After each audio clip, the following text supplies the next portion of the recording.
আসসালামু আলাইকুম ওয়া রাহমাতুল্লাহি ওয়া বারাকাতুহু। সম্মানিত বন্ধুরা, আশা করি আপনারা সবাই ভালো আছেন। আলহামদুলিল্লাহ, আল্লাহ তাআলা আমাকেও ভালো রেখেছেন। আজকে আমি কথা বলবো জবের রুটি সম্পর্কে। রাসূল সাল্লাল্লাহু আলাইহি ওয়াসাল্লামের যুগে সাহাবায়ে কেরাম জবের রুটি খেতেন, আর সেই জবের শক্তি দিয়ে তারা সমগ্র বিশ্ব জয় করেছেন এই জবের রুটি দ্বারা।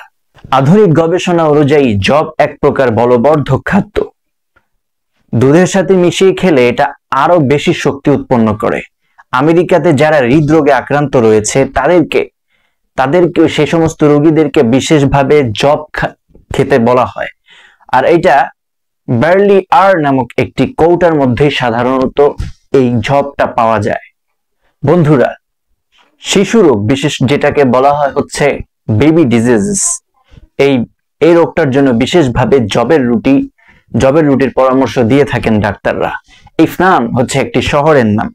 এই শহরে যখন অলিম্পিক খেলা হয়েছিল তখন খেলোয়াড়দেরকে জব খাওয়ানো হতো দুধের সাথে, যাতে করে তারা ভালো শক্তি পায় এবং খেলাতে আরো দ্রুত এগিয়ে যায়। আধুনিক গবেষণা এবং রাসূল সাল্লাল্লাহু আলাইহি ওয়াসাল্লামের সুন্নত জব খাওয়ার কথাই বলে। রাসূল সাল্লাল্লাহু আলাইহি ওয়াসাল্লামের যুগে যাদের আলসার এবং পাকস্থলী অন্ত্রতে যাদের সমস্যা ছিল তাদেরকে বিশেষভাবে তালবিনা খাওয়ানো হতো। এই তালবিনাটা কি? তালবিনা হচ্ছে জবকে দুধের সাথে মিশিয়ে, সেই দুধের সাথে মধু মিশিয়ে একে তালবিনা করা হতো, একটি পায়েস জাতীয়। এতে 2-3 মাসের মধ্যেই এই রোগীরা সুস্থ হয়ে যেত। জনৈক মহিলার চিন্তা রোগ হয়েছিল, তাকে জবের রুটি খাওয়ার পরামর্শ ডাক্তাররা দিয়েছিল। সে জবের রুটি খেয়েছিল, কিন্তু তার বিশ্বাস হচ্ছিল না যে তার এই মানসিক রোগটা ভালো হয়ে গিয়েছিল। সে অধিক পর্যবেক্ষণের জন্য এবং শরীর চেক আপ করার জন্য আমেরিকায় চলে গেল। সেখানে পুরো শরীরকে সে যখন চেক আপ করালো তখন দেখলো যে না, তার শরীরে কোনো প্রকার রোগ নেই। এই রোগ তার অনেক জব খাওয়ার কারণেই ভালো হয়ে গিয়েছে। অথচ এই মহিলার যে রোগটা ছিল সেটা 2-3 বছর চিকিৎসা করলেও ভালো হতো না। বন্ধুরা, প্রস্রাবের সাথে যাদের রক্ত পুঁজ যায় তাদের জন্য রয়েছে জব। এই জবের পানি যদি মধুর সাথে মিশিয়ে খাওয়া হয় 15 দিনের মধ্যে তার এ রোগ ভালো হয়ে যাবে। যাদের পেটের মধ্যে পাথর রয়েছে তারা যদি এই জব খায় তাহলে এই জবের মাধ্যমে তাদের পাথর অতি সহজে বের হয়ে যাবে।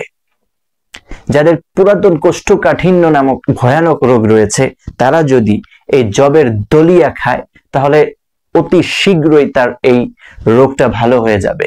সম্মানিত বন্ধুরা, হযরত আয়েশা সিদ্দিকা রাদিয়াল্লাহু তাআলা আনহা থেকে বর্ণিত, তিনি বলেন রাসূল সাল্লাল্লাহু আলাইহি সাল্লামের কাছে এসে যখন কেউ ক্ষুধার অভিযোগ করত যে তার ক্ষুধা লেগেছে, তখন রাসূলুল্লাহ সাল্লাল্লাহু আলাইহি সাল্লাম তাকে জবের তালবিনা খাওয়াতেন। এটা এতটাই উপকারী যে একবার যদি খান আপনার অনেকক্ষণ যাবত ক্ষুধা লাগা থেকে আপনি বেঁচে থাকবেন। সম্মানিত বন্ধুরা, রাসূল সাল্লাল্লাহু আলাইহি ওয়াসাল্লাম আরো বলতেন, এই জব তোমাদের পেটের কলুষ্যতাকে এমন ভাবে দূরীভূত করবে যেভাবে তোমরা মুখের ভেতর পানি দিয়ে মুখ কুলি করে যেভাবে মুখ পরিষ্কার করে থাকো, সেভাবে এই জব তোমাদের পেটের কলুষ্যতাকে ঠিক সেইভাবে দূর করে দেবে। সুবহানাল্লাহ।